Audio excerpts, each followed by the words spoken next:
So we just covered the presentation of the webinar content.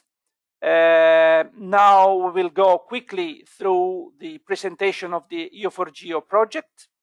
Then we will have a first simple poll, basically to map the audience. Then we enter into the core of the webinar, consisting of 3 presentations: urban heat islands, background and concepts; Earth observation, derived temperature maps and satellite sensors, providing additional, more specific background; and then, last but not least, urban heat islands, a case from the city of Stockholm, followed by a few summary and conclusions. Then we will have a second poll, and then we will open the floor for questions and answers. So now we switch to the presentation of the EO4GEO project. The EO4GEO project for a Space Geospatial Sector Skills Alliance is the acronym, and the full title is, as you can read with me, Towards an Innovative Strategy for Skills Development and Capacity Building in the Space Geoinformation Sector, Supporting Copernicus User Uptake. It's a Sector Skills Alliance project funded by Erasmus+. In this specific strand of the Erasmus Plus project, sector skills alliances are transnational projects which aim to tackle skill gaps with regard to one or more occupational profiles in a specific sector through a coherent and comprehensive set of activities and outputs. Who we are? The project has a 4 years duration, started the 1st of January 2018. The partnership is composed by 15 partners plus more than 30 associated partners from 16 countries from all the sectors composing the so-called Copernicus ecosystem: academia, companies, and also networks. The vision of the project: to foster the growth of the European Earth observation geographic information sector, ensuring a workforce with the right skills in the right place at the right time. The coherent mission is to ensure the strategic cooperation among stakeholders on skills development in the Earth observation and geographic information sector. So very important statements here. The strategic importance is also related to the aim to implement a new approach, a so-called blueprint in the space and geospatial sector, to improve the quality and the relevance of training and other ways of acquiring skills, to make skills more visible and comparable, to enable people make better career choices, find quality jobs, and improve their life chances. In terms of the user uptake context, important to mention that most EO4GEO partners are part of the Copernicus Academy network and is linked to Copernicus Building Skills Action, aiming to increase the number of people able to access and use Copernicus data and information, and increase the supply of skills to stimulate the growth of geospatial-related jobs in Europe. The strategy can be highlighted in these 5 bullet points. So, identifying the supply of geographic information and Earth observation, education, and training at the academic and vocational levels. Identifying the current demand for GI and EO skills and occupational profiles. Assessing the skills shortages, gaps, and mismatches between supply and demand. Analyzing trends, challenges, and opportunities in the GI and EO sector in order to keep alive the previous points, and defining a GI and EO sector skills strategy for skills development. There are several instruments allowing to achieve such a strategic objectives. First of all, an ontology-based body of knowledge for the space geospatial sector. A set of innovative tools based on the body of knowledge. a series of curricula and a portfolio of training modules directly usable in the context of Copernicus, but not only, a series of learning actions for a selected set of strategic scenarios in 3 subsectors to test the approach. And we are today, one of these sectors is smart cities, and we are exactly within this scenario. A long-term action plan to be endorsed to roll out and sustain the proposed solutions in a long-term perspective after the contractual project end, and also supporting a strong group of associated partners, mostly consisting of associations or networks active in the space and geospatial domains. A few words about the body of knowledge is the complete set of concepts and relations between them that make up a professional domain that can be used by members of a discipline to guide their education and work practice. And in this figure is a snapshot showing the so-called body of knowledge concept map, in which concepts hierarchically placed provide the full, let's say, mapping of the knowledge around our domain. Around the BOK, there are several tools based on the body of knowledge, easily accessible and interoperable through a set of APIs which make them highly reusable. These tools are 6, named curriculum design tool to create, edit, and find EO&GEO curriculum using concepts from the BOK, visualization and search, occupational profile tool in which several occupational profiles can be built by companies based on these concepts, job offer tool which several stakeholders like companies recruiting people can build upon. And then 2 important tools, BOK matching tool and BOK annotation tool, allowing to analyze, for instance, a curriculum vitae annotated with the BOK concepts with a job offer or a curricula to support the to fill in skill gaps previously identified. Extremely innovative. But is much more. A series of predefined curricula in support of Copernicus, a portfolio of training modules directly usable in the context of Copernicus, but other relevant programs, a series of training action like these, webinars, but not only webinars, academic courses, workshops. As you can imagine, the pandemic affected the organization of other types of training actions like summer schools requiring presence, physical presence, but we are smoothly shifting also to distance training actions, coming back to physical presence when hopefully the situation will become better. A mobility program to promote internships and on-the-job training, and a long-term action plan to sustain the proposed solutions. Here are the follow us. This is the website, and we have this Twitter account. So now it's time to go to the first poll, and let me give you a couple of instructions. So for those of you not familiar with Slido, please type this URL on any device, your mobile, or just open another window in your browser. And then when you'll be prompted entering the code, please enter the EO4GEO code. I give you a few seconds to make this happening. You can even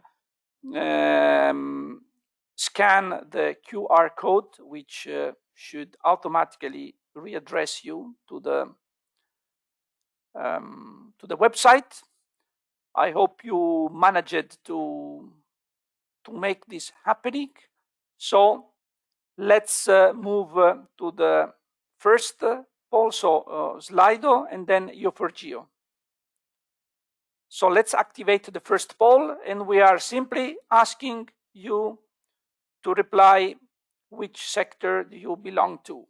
So you are kindly asked to vote, and this is useful for us to map the audience because we aim to reach the maximum diversity of stakeholders.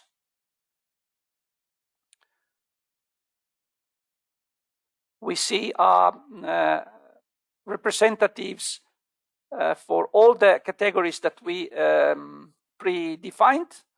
I would say good balance between the three first categories, so public administrations,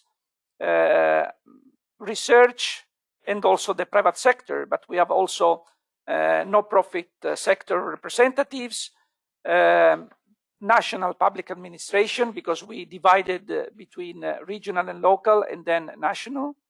We have also students and freelancers. No freelancers at the time being, no other. Okay, thank you for having participated to this first poll. We will make available all the results, and then let's go just to the second poll. Very short, just simply reply if you have ever dealt with urban Thailands. I think this is an interesting question. It's important to mention that, as you may have seen in the website, in the training page of the website where you registered, and also in the initial presentation, there were no prerequisites for your attendance to this workshop. And so we have not to be afraid at all of the 40% saying that they never dealt with urban Thailands, because this is a webinar also for them, but also for those who replied yes, coherently with the learning outcomes that we listed before. Thank you very much for that. I stop the poll, and then I think we can move to the, so we are exactly in the agenda here. I'm guiding you through the first two presentations, and then I will hand over to my colleague and friend Gregor from Stockholm. Okay, so what are urban Thailands? Basically, with this term, we say when there is a difference in temperature of urban and suburban areas compared to their outlying rural surroundings. For instance, just to make a quantitative example, the annual mean air temperature of a city with 1 million or more people can be from 1 to 3 degrees Celsius warmer than its surroundings. And usually, this difference decreases as the city size decreases as well.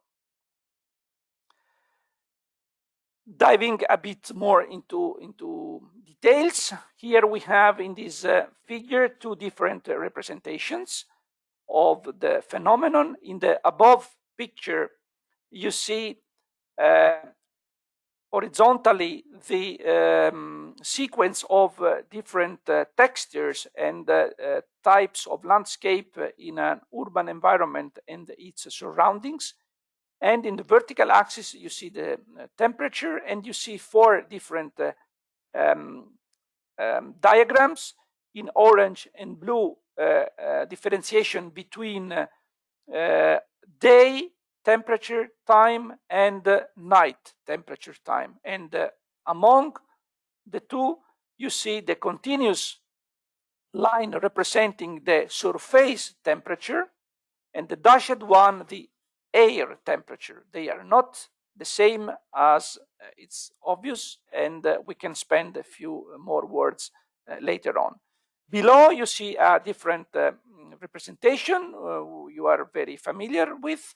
Raster maps, coverages in which for different types of landscape you see pixels representing defined portions of the Earth surface, each of them representing a range in temperature according to a legend.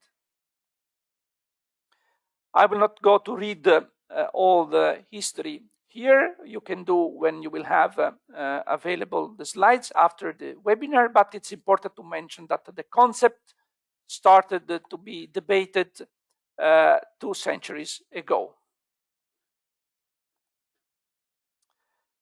But why analyze urban heat islands? They have several impacts on environment and population. Just to name a few of them: increased energy consumption, increased emissions of air pollutants and greenhouse gases, compromised human health and comfort, impaired water quality.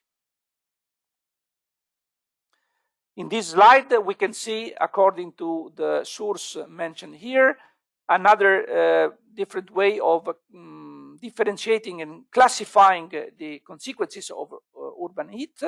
On the right side, you see 2 main categories. First of all, physical discomfort and health problems, plus quality of the ecosystems and of the urban environment due to garbage decay, poor air quality, poor water quality, peaks of water consumption. Below, another main category more closely directed to economic damage, dealing with peaks of electricity consumption, problems for crops, problems for infrastructure networks. If the first definition came across more than 2 centuries ago, today, in the meanwhile, research made a lot of progress. And just to mention that today, and let's say recently, one of the aspects investigated with more accuracy is the dependency of urban heat island on a city's layout. And for instance, it has been shown that cities showing a texture, a pattern more regular in the form of a gridded city, in these cases, urban heat islands have a greater effect with respect to cities having a less ordered pattern. In terms of causes of urban heat islands, we can mention here 3 main factors. Physical material factors related to the materials with which the city is built.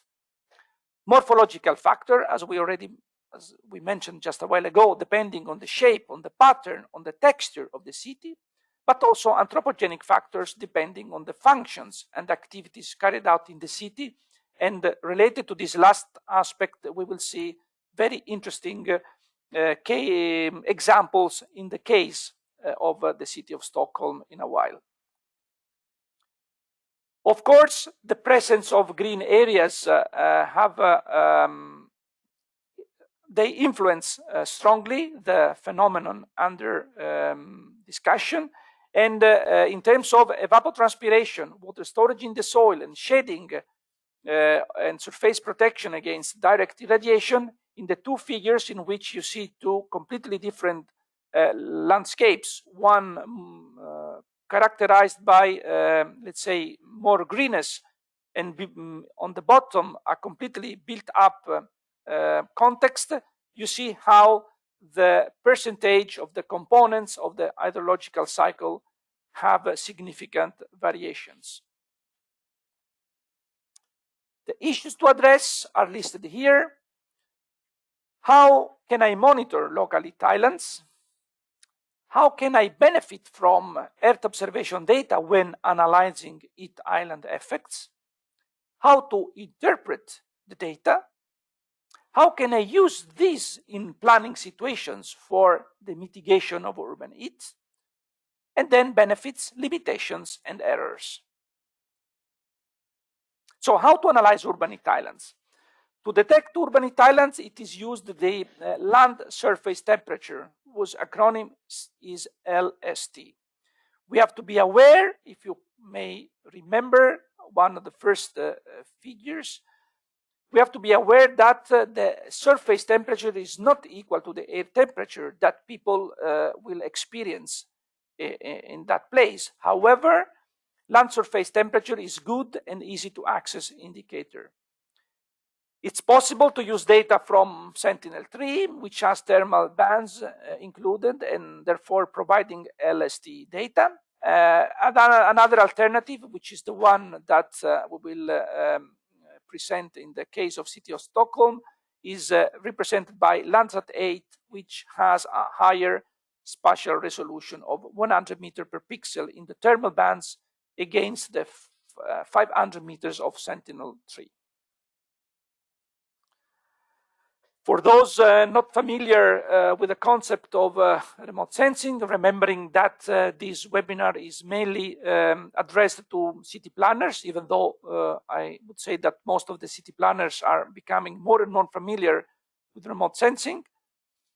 It's the acquisition of information about an object or phenomenon without making physical contact. It is used in numerous fields and applications. It's important to mention the Earth observation time series consisting of multiple observation on the same place at a different time made available by the repeating satellite orbits. The time series, which are extensively used to identify urbanite islands, can be used for many other applications like land cover change, vertical and horizontal land movements, and so on. In this picture, you see they highlighted the basic principles of remote sensing, in which basically you see the sun as the source of radiation, and then simply a distinction between the gray shortwave radiation in the visible and shortwave infrared portion of the spectrum against the yellow components belonging to the thermal radiation, in which you can see all the components affecting the final number detected by the sensors. But despite you can detect some complexity here, there are well-established algorithms to provide reliable measurements. Another important step to mention in terms of background is that there are relationships between vegetation and urbanite islands, as we also saw before. Of course, more the vegetation, less the urbanite island effect. And in order to quantify these kind of relationships, we can use extensively the well-known vegetation indexes. Here are listed a few of them: the NDVI, normalized difference vegetation index, but also leaf area index, as well as other methods based on handled temperature sensors and also by measurements on board of aerial devices. Here are the well-known relationships, how to calculate the indexes starting from the digital bands of the different sensors. And here we have put this slide, which you can easily reuse when you will access all the material, because in the frame of EO4GEO, for those of you interested to learn more about remote sensing and these topics, we invite you to go through this presentation. So at this time, I would like to hand over to Gregor to present the city of Stockholm, and then afterwards the concluding remarks. Gregor, the floor is yours. Thank you so much, Giacomo. Can you hear me? Very well. I stopped sharing. Okay. You can share your screen. Thank you. Good. Then we'll get to our example from Stockholm. I'll try to share my screen.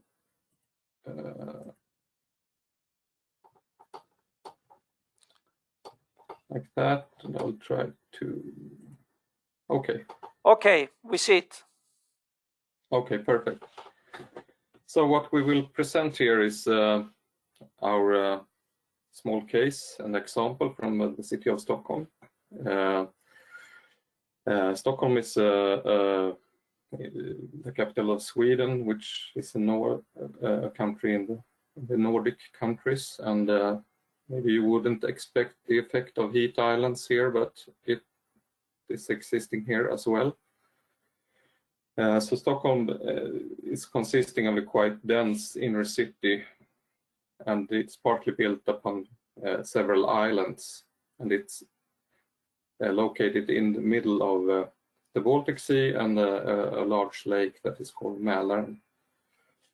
And the population is around 1 million, I think, last year. And here we have summer temperatures normally around 14 to 22 degrees Celsius, but we also have heat waves. For example, in 2018, we had a heat wave, and the summer, the temperatures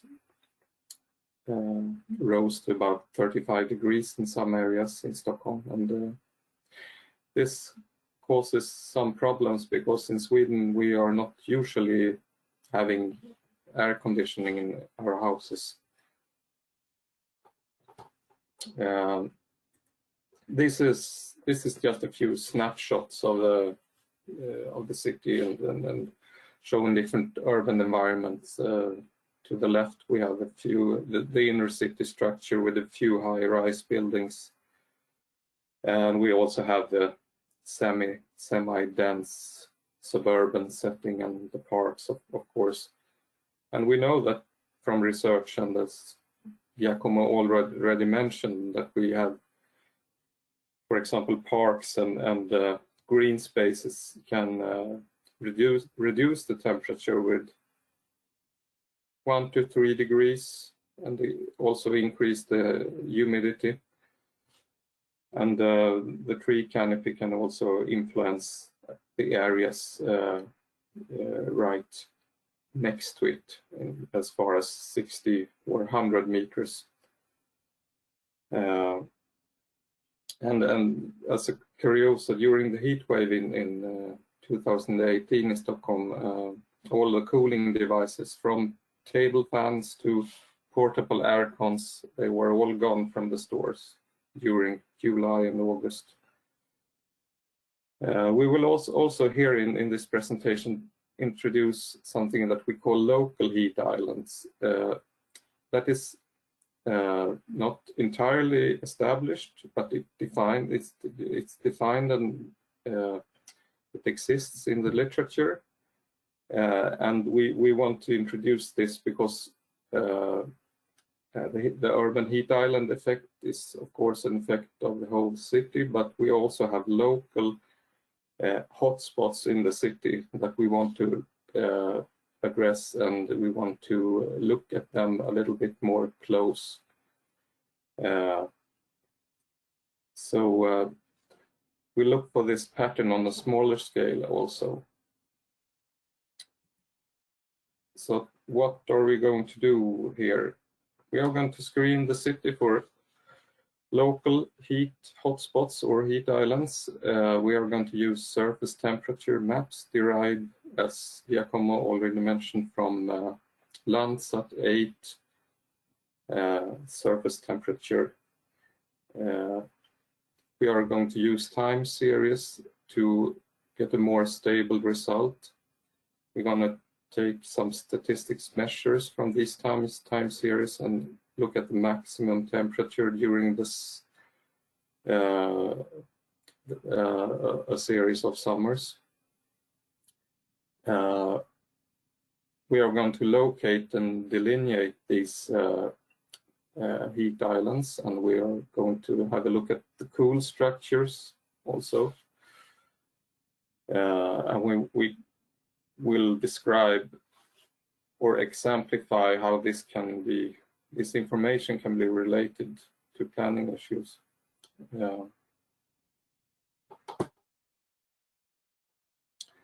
So to the data, we have some data on HIRS is the thermal infrared sensor on the Landsat satellite. The Landsat has two thermal bands, and we will use band number 10. And the Landsat also carries a lot of sensors that are, for example, visible or near infrared bands that can monitor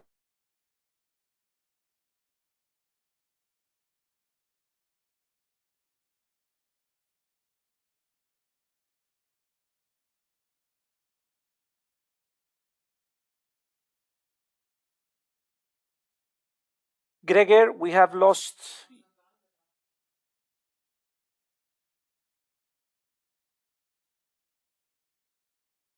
or mainly going to UAs and other kind of between buildings and so on, and also have a look at the location of preschools.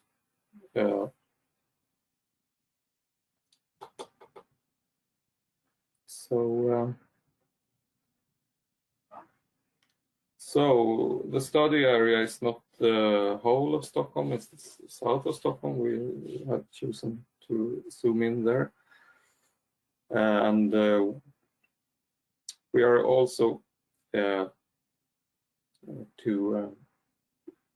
as I said earlier, buildings and planning. We're going to connect these temperature hotspots to buildings, access to cool structures also, and green structures, and the schools.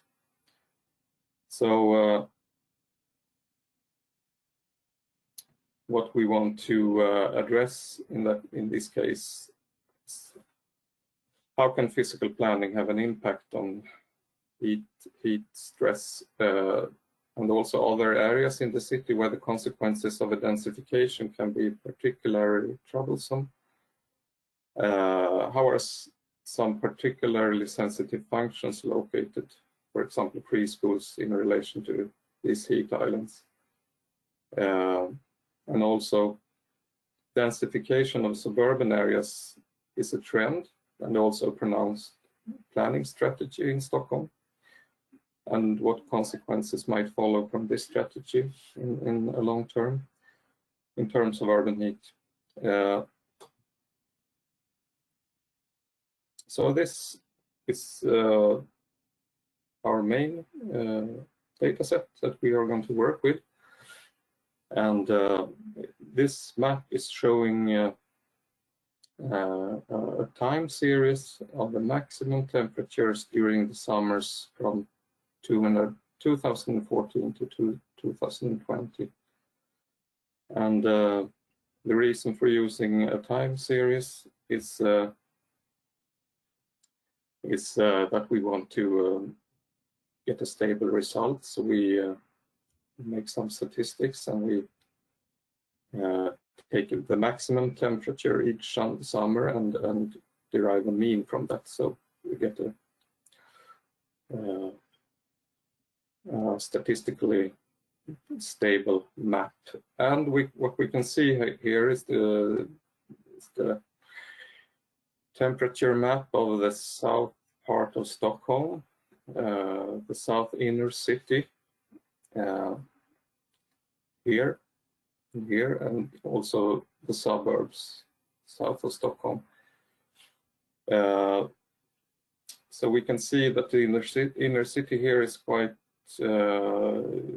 surface temperatures are normally can get a bit higher than in the suburbs, but we also have temperature hotspots outside the inner city. We can also mention these are, of course, these blue structures with low temperatures are, this is the Baltic Sea. And we can even see that there is a difference between the Baltic Sea and the lake here. The lake is a little bit warmer than the Baltic Sea. So the red and yellow areas are much warmer, and we can also see we have a lot of green structure and this is a large park, and these are also parks and forested areas that are much cooler than the inner dense city.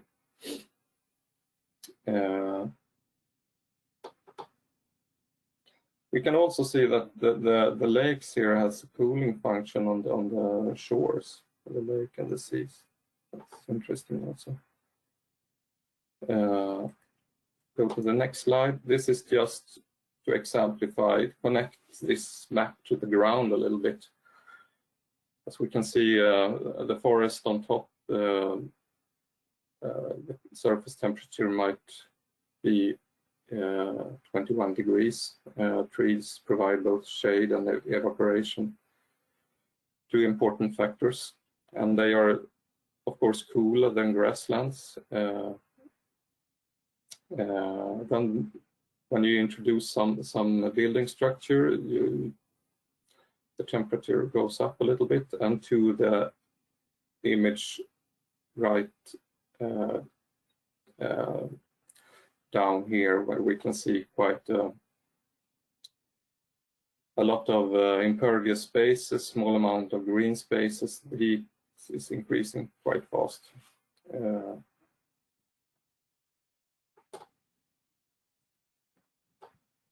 So if we want to use this temperature information, we can by simple GIS operations, we can pick out the temperature hotspots and delineate them and then put them on a map, like here. And in this case, we took out all the hotspots that are warmer than 28 degrees, and you can see that large parts of the inner city is affected, and also some of the suburbs.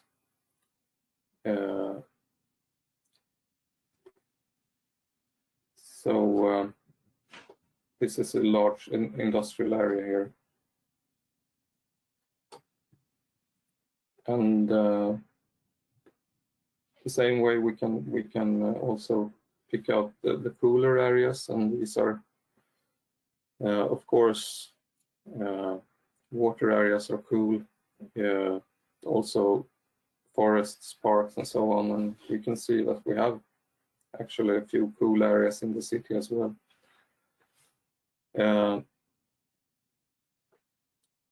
These are easily delineated by the same procedure. It looks like water, but this is this large park, Djurgården.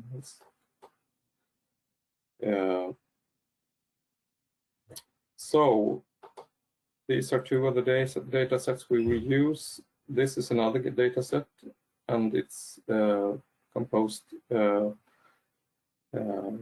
compilation of green structures. It's parks, nature protected areas, and it's also green spaces between houses and so on. So it's quite fine-grained green structure map of the south of Stockholm. And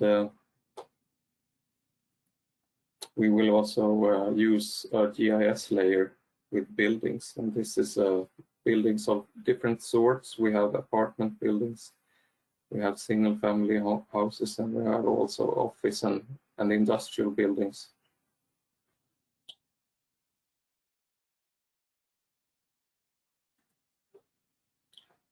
So to derive something that would be easier to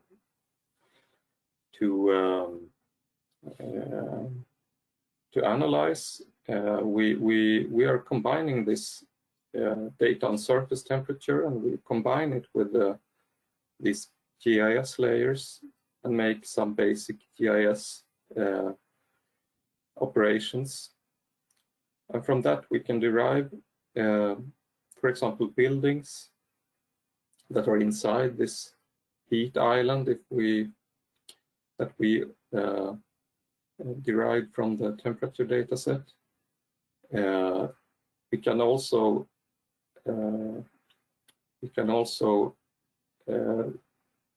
pick out buildings that are within a local heat island that has no green or cool structures close within 100 meters. We know from research that the green structures and the cool structures have an effect. The effect of them are quite local, so we want to pick out something that is quite near. But we can also map buildings that are close to green and cool structures but are within the local heat island.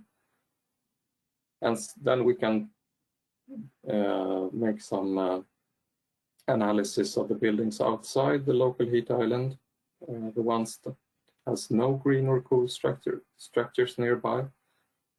The ones that has cool and green structures nearby, and so on. So we can diversify the picture of the city a little bit. So from this small GIS operation, we can come up with a map that looks approximately like this. We have been mapping the buildings in the local heat island, red. We have also the buildings that are also inside the local heat island, but they people or inhabitants of these in these buildings, they have access quite close to green or cool structures. So the pink areas are a little bit better than the red areas. So the red areas are more the inner city, of course. We have some areas here, mostly offices and a commercial area. Industrial areas here are also affected. But we also have these yellow areas that are not in a local heat island, but there is a lack of green and cool structures nearby. So from this we can zoom in a little bit more.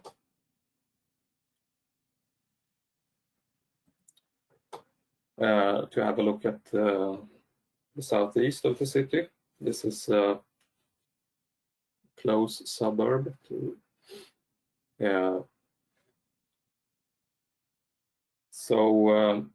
what we can see here is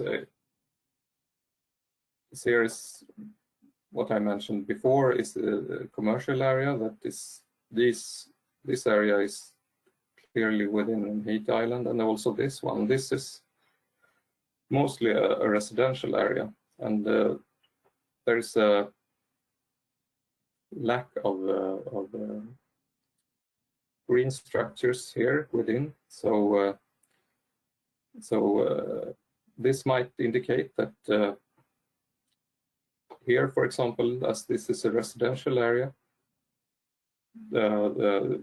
some measures might be needed to make this for heat mitigation might be needed to, or at least considered here. These are the yellow areas.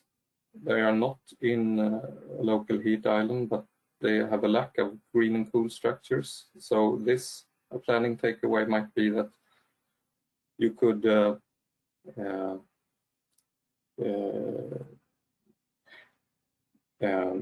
further densification here in these areas might lead to that this turns into a local heat island instead.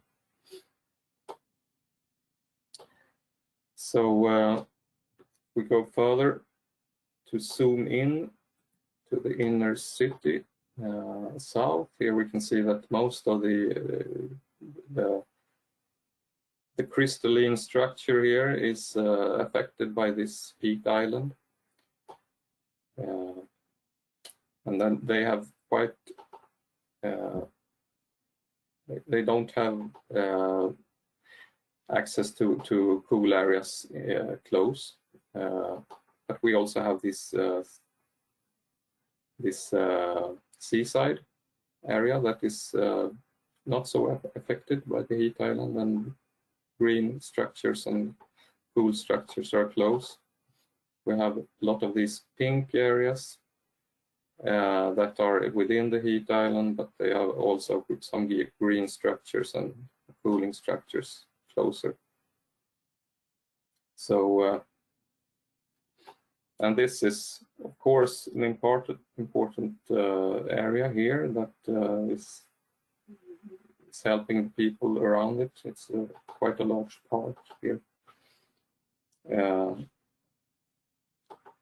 So here we can say the inner city structure is quite difficult to reshape, but here it would be more important to preserve the existing structure and reinforce it where possible, of course.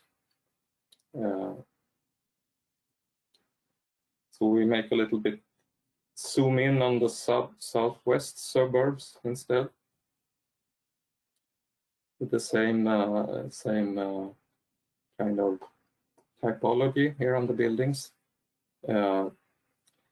This is a large industrial area, but we also have quite a lot of residential areas here. We can spot here this yellow area here. It's quite in the middle of this industrial area, and large roads and so on. And what we can see here, that, for example, in this area, to be considered, as it is mainly residential, we can at least consider that removal of green spaces here would be detrimental if you want to mitigate the heat effect. So here, one strategy would be, of course, to avoid further soil sealing and avoid loss of green spaces here, and strengthen the existing green structure. We can also see here a lot of residential areas that are less affected by the heat island effect, and where it's quite a lot better, it seems. So if we would just going to have a look at what we sometimes define as a vulnerable group, preschool children, might not be as vulnerable as elderly people, but at least it's interesting to analyze how preschools are situated in relation to these heat islands. So we will have a look at this. These are all preschools in the same area. So we go back to this southeast part of the city, and we can see here that we had quite a lot of preschools in this relatively hot area here in this residential area. So this is, of course, something to have in mind when planning for preschools. Preschools are, of course, a little bit hard to plan. They need to be close to where people live, but anyway, it's important for preschool children to have close access to green spaces. And this is something to as a planning takeaway, maybe have a look at this.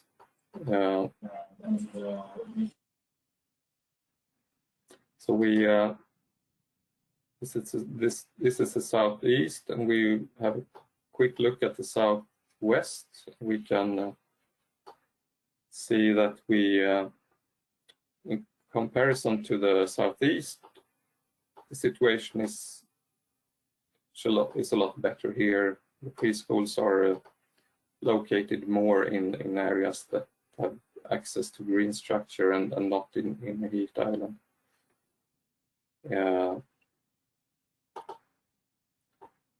And to my last, this is also an example of how to map the preschools in the same way we did before with the buildings. All the preschools with the red suns are within a local heat island. The green suns are within a local heat island, but there is green structure quite close, and we have a lot of blue ones that are not in a local heat island, and there is green structure quite close. So we can make a map of this and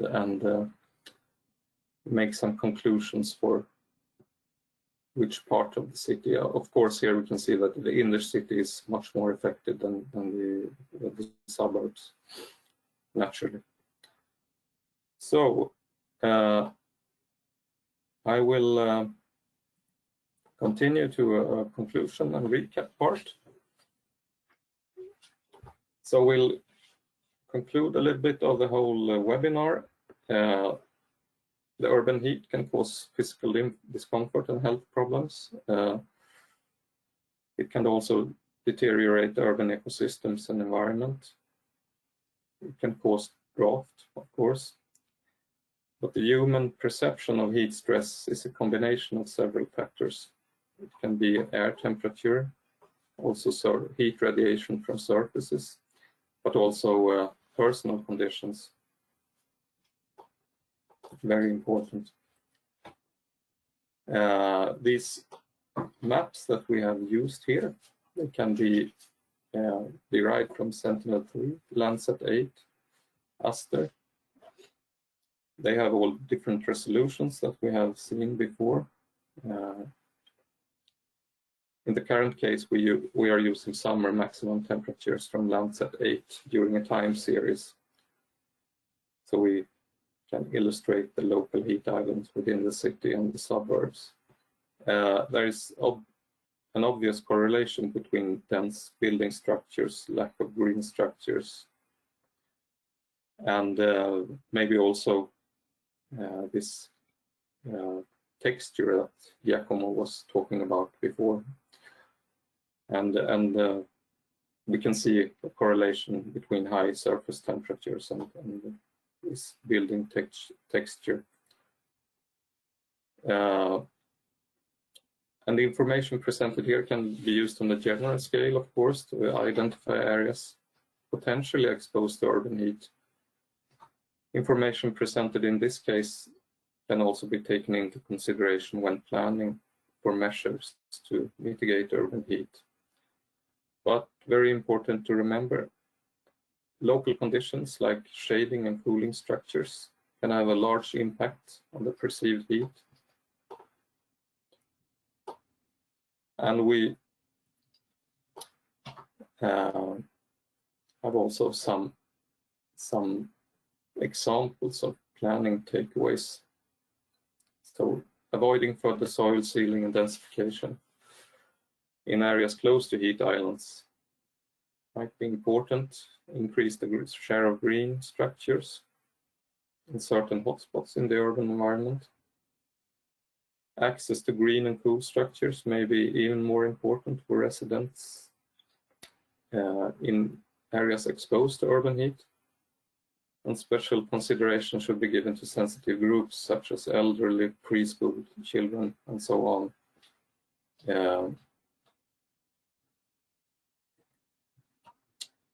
Limitations of data. Resolutions, the geometrical resolution is of course a limitation. We have the Sentinel-3 that has a resolution of 500 meters, and we have the Landsat 8 of 100 meters. But we have also the temporal resolution, the revisiting time and the atmospheric conditions information might be obtained on different temporal scales, reducing the efficiency of this.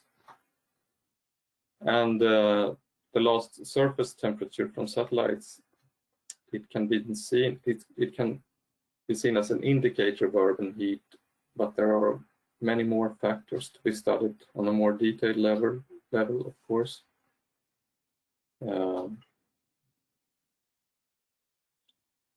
So I'll end this presentation with one quote from Peter Wiborn, who is a project manager working with ecosystem services, environment and health in the city of Stockholm. So he says, one of the 7 priority goals in the city of Stockholm environment program from 2020 to 2023 is a climate adapted Stockholm. Working with climate adaptation and urban heat issues, we need to integrate many different data sources to further increase our knowledge. And surface temperature measurements from satellite can, together with data on, for example, census, land use, and urban planning, be an important tool for improving our basis of decision.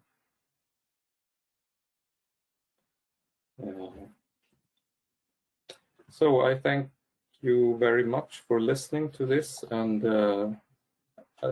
hand over to Giacomo, because I think there will be another slide of Paul now. Yes.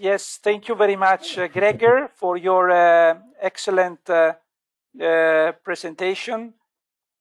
Let me share my screen again here. I think share. Okay, you see the same slide for the time being.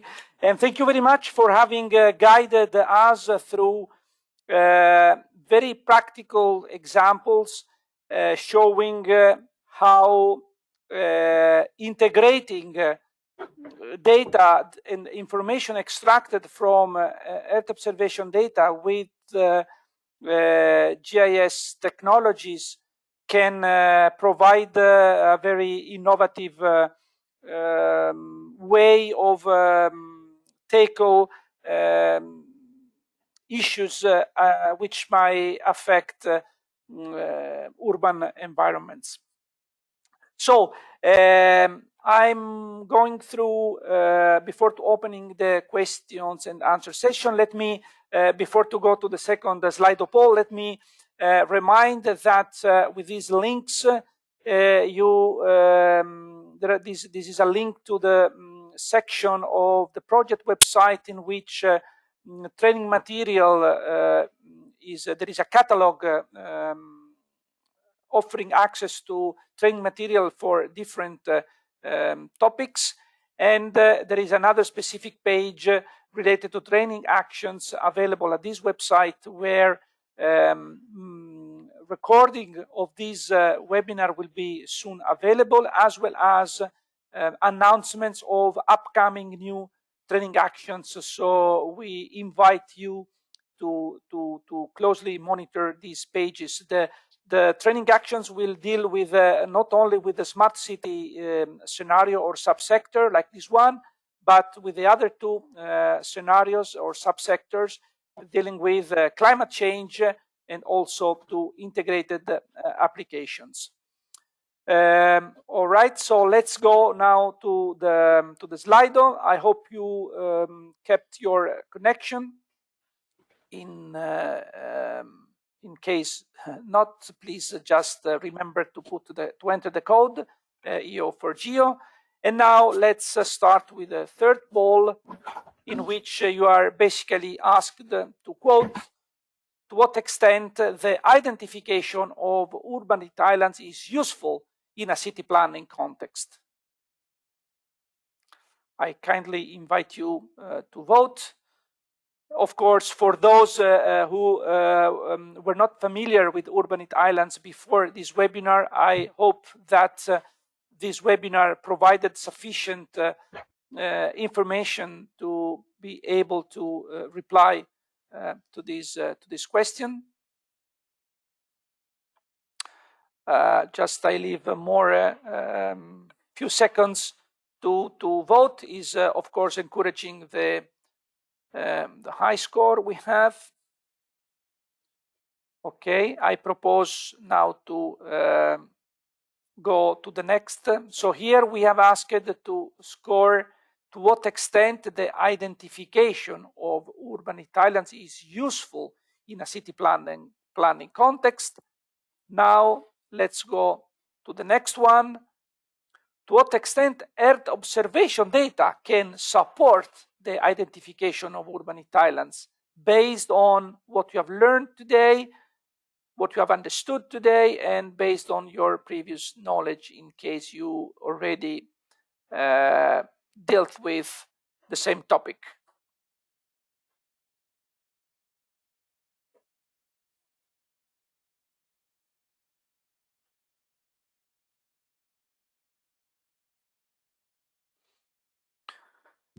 Thank you for answering to this.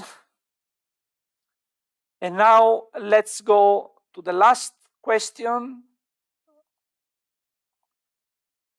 To what extent the integration of Earth observation data with other data is useful in a city planning context? Also remembering that one of the specific aims of the EO4GEO is to increase skills exactly in this dimension to ensure a smooth integration of Earth observation data with other data and also using other technologies.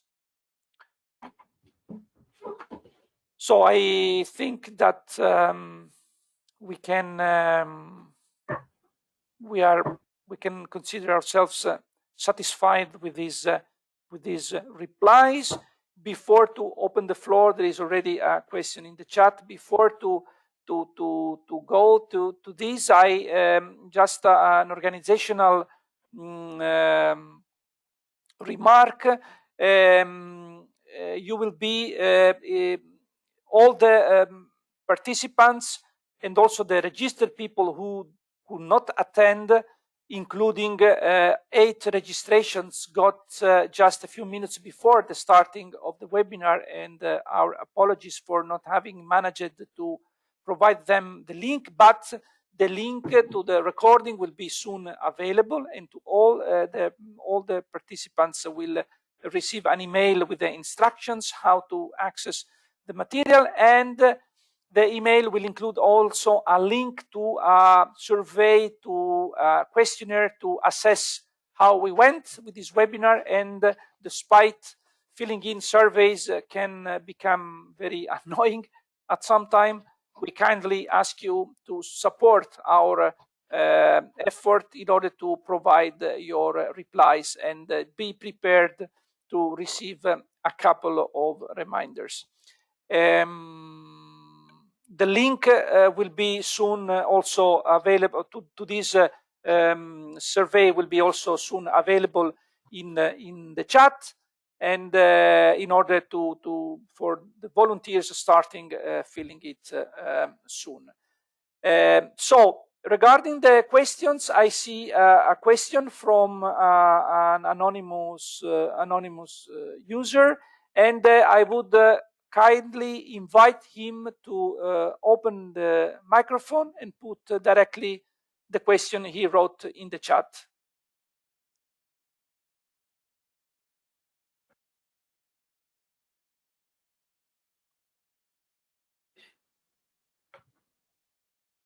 Is that okay?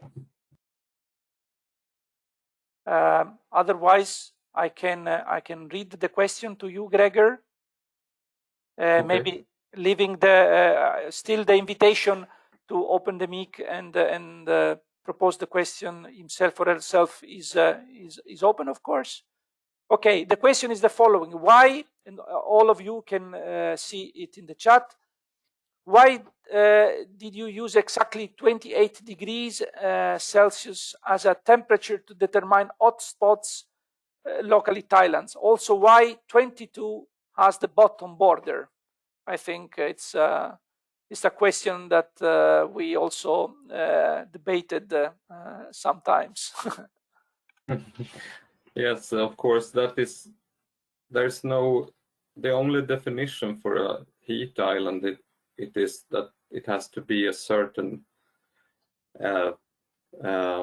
difference between the surrounding and the heat island, and it can be, of course, a couple of degrees, or it can be quite a lot. I think when you are talking about heat islands in a broader perspective, you can see from a couple of degrees difference from the inner city structure to the surrounding areas. But in some big cities and dense cities, you can see differences that are around 6-8 degrees. I choose those numbers because I thought around 28 degrees of surface temperature when it can be 27 or 28 degrees is the temperature normally on your skin when you're and when the temperature rises above that, it can be felt as a discomfort or so it's nothing that is of course in any way defined in scientific literature. So, but for this example, I think it's effective. But I think it in different countries this can be totally different, of course. Indeed. I think it's not an absolute threshold to fix any algorithm. No. Okay, I think the reply was satisfactory with respect to the question. So I invite people to take the floor to put open questions. And meanwhile, I have a question for you, Gregor. In terms of, we highlighted the concept of time series. Can you please explain in your case how, let's say, how long in a temporal sense the time series that you used to perform your analysis have been? I don't know, one observation in summertime, 2 or 3, at which interval? Can you elaborate a bit further, please? Yes, I think it's around 5 observations each summer. This is derived from approximately 25 different scenes, and that of course is dependent on a lot of different things, and one is the cloudiness, of course. Sure. On the other hand, a cloudy day is normally, at least here in Sweden, not that hot. So sunny days are hotter, and sunny days the surface temperatures get higher. So, but as around 5 images, 5 registrations each summer, and the maximum of those made a mean map to, and the reason for using a time series is mainly to get a little bit more stable results, or reliable results, but of course one snapshot from one occasion will also be good to see the difference between the areas that are hot and the areas that are more cool. So I think it will work also. Yeah. And another curiosity, did you encounter any specific issue in dealing with the Landsat 8 data, or the processing was let's say same same troubles or same issues normally encountered when working with satellite data? I think it's quite normal.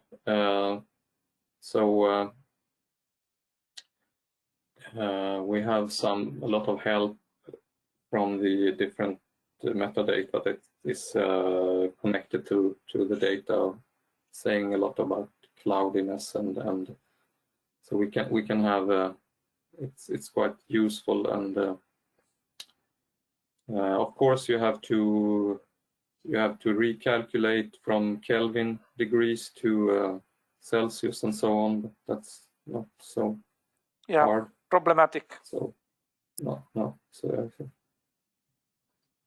okay, thank you, Gregor. I have also terminated my questions to you, okay, which I had no time to ask before during the co-design of this webinar. So I see another question popping up in the chat. Maybe Lars first, and then Teresa. Would you like to open your microphone and take the floor? I have turned on my microphone. Am I audible? Yes. Perfectly. Okay. Yeah, thank you. My name is Lars Westerholm. I work at the County Administrative Board in Västra Götaland, Sweden. And earlier, when I have looked into this matter, I have seen that there are some mean temperature that are very local or national, where people are least affected by heat. I think it's like 7 or 18 degrees in Stockholm. And in the south of Europe, it might be like 20, 23 degrees. Have you looked into that effect while you set the scales? The local temperature where people are least affected by temperature, set the scale is different in the north compared to the south. So I'm not sure exactly the local temperature where people are least affected. Okay. So you mean that you get some kind of baseline where people are not so affected? Okay. Yeah, so the baseline is different from us in the north compared to in Italy or Spain. Not really. Not really. We haven't really. That's of course very important. That would need the information about areas where people are least affected by temperature, and I don't think we have that, but that would be very interesting, of course. Because the physiological effect differs very much. Yeah, I know. So in the south, they might consider a heat wave to be a cool period compared to us. Yeah, of course, that's very true, and it's. I think also from the literature we know that it's the perceived heat is very different between Southern Europe and Northern Europe, and so maybe we'll get used to higher temperatures. Thank you. But yeah. Thank you. Teresa, would you like to open your microphone? Also your camera, if you wish. You want to ask directly your question?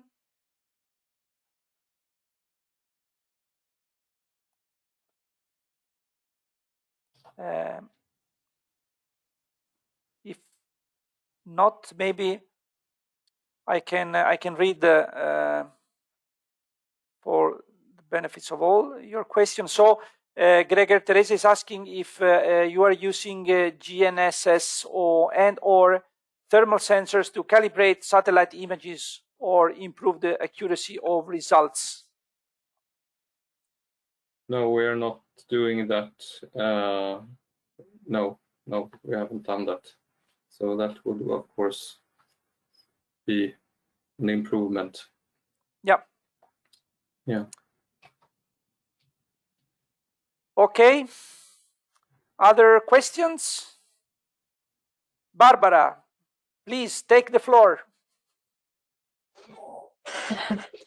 Hello, everyone. My name is Barbara from the University of Salzburg, and I have a question. I'm not a planner, and I'm actually also not doing a lot of work with remote sensing data. But I understood that many people in the audience are planners. So I was wondering how urban heat islands are assessed in the planning context, and whether you are using remote sensing data very naturally for that already, or whether that's something new, what has been presented in the webinar. Interesting question, Barbara, and I invite the people capable to provide an answer to that to write it in the chat, or if they want to take the floor to provide an example, please feel free to jump in the discussion. Meanwhile, waiting for I don't know, there is I see some microphone deactivated. Before to go to the next question, is anyone belonging to the city planner willing to the city planner let's say group willing to reply to Barbara?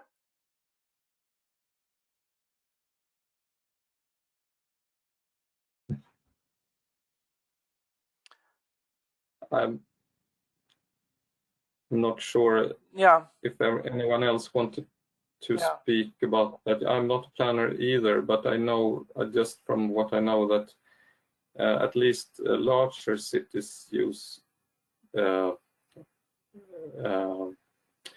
radiation models and models to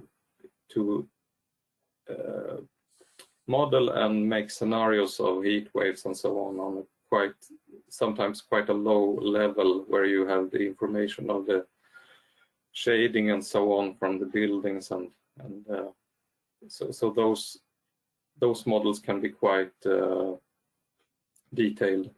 Yeah. I know. So Ulrika, would you like to take the floor? Geraldine, don't worry, because we will give the floor to you after we will close this discussion. Yes, can you hear me? Yes. I work as a city planner in Stockholm. And we have discussed, we are aware since several years, we are aware of the problem with heat island effects, but we haven't had any mapping of it. We haven't had the resources for mapping it. But we have said that we really need this kind of mapping. Yeah, thank you, Ulrika, because this is exactly the common answer that I would have expected from the question that Barbara posed, indeed. And thank you for having clarified it. So, Geraldine, the floor is yours. I've got a question to Gregor related to how reliable the satellite data are in categorizing your buildings. And so I think the method seems really applicable, but if you've classified and categorized your buildings or your areas into these all different categories you use and colored in different colors, do you also test back towards the original data if there's a significant difference in the temperature from the satellite data, or what range, like in the yellow buildings, I perceived it as not quite. I mean, if you look at the layout on the maps and so on, I perceive them as quite different types of areas. You see these areas and then also larger buildings, so that there's quite a it's not a homogeneous group, I would say, and the red types are quite large buildings that are obviously taking so much space, so there's no green areas around them. I was just curious if you have tested or if it would be possible to test back. Not really. I think the temperature is one thing. This attempt to diversify the picture is mainly, I think, the coloring is not only the temperature. It's while they are inside or outside the heat islands, and also describing a little bit of the access to the green and cool structures. Yeah, but it would be interesting if it really makes a difference in temperature as well. That's yes, and then it does. We haven't analyzed it on a very high level, but there is a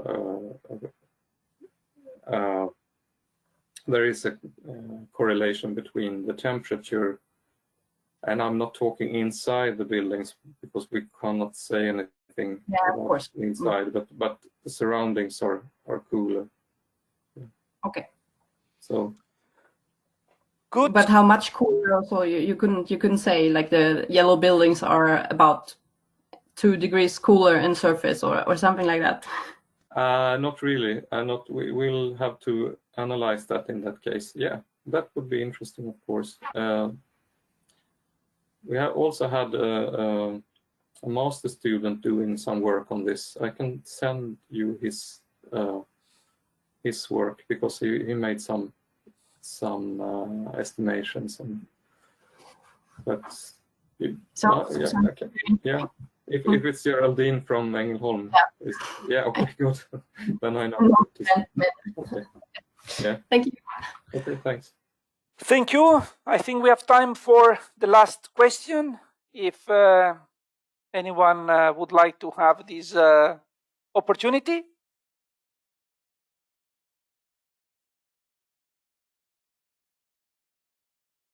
It seems that we were quite exhaustive, let's say. So, Gregor, do you have any final remark to share with us? My final remark would be that remember that both EO4GEO training material and the stuff on the EO4GEO website is free, and you can it will be continuously updated, so you will have more material on this. We will also give a webinar on green infrastructure and ecosystem services connected to Earth observation data, hopefully in March. And so this material is free and available, and also all the material behind it, the satellite images and so on, it's also from open sources. So this is not this could be quite informative and useful. Thank you, Gregor. So I see, take the opportunity just to reply to Raffaella. Yes, the webinar registration will be available. You will be notified by email as soon as this may happen, I think a few days. And then I see another question posed by Madeleine. Would you like to take the floor? Or simply an observation? You want to share your experience? Yeah, hello. Do you hear me? Yes, very well. Yeah, I just wanted to give an answer to Barbara's question about how we use this kind of sensing data. And in my experience, I'm a city planner, and we use it quite a lot. We have this new kind of data that's called Cadastre ENV Sweden, if you want to look it up.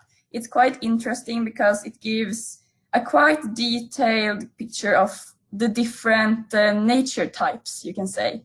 And we've used that a lot in combination with other kind of sensing data to analyze in the city planning. So It's just an example from Sweden. Yes, it's also this cadastre ENV Sweden is derived partly from the Sentinel-2 images, Sentinel-2 data. So that's very interesting. Yeah. Okay, thank you very much. I think we can now close the webinar. We are on time. We thank you very much for all the attendees who remained with us for all the time. You will be notified by email when the material will be available. Stay tuned with us for next training actions, and follow also us at EO4GEO Talks on Twitter. And thank you very much for all the partners who contributed to co-organize this webinar, and have a nice day, and see you soon. Thank you. Okay, thank you. Bye.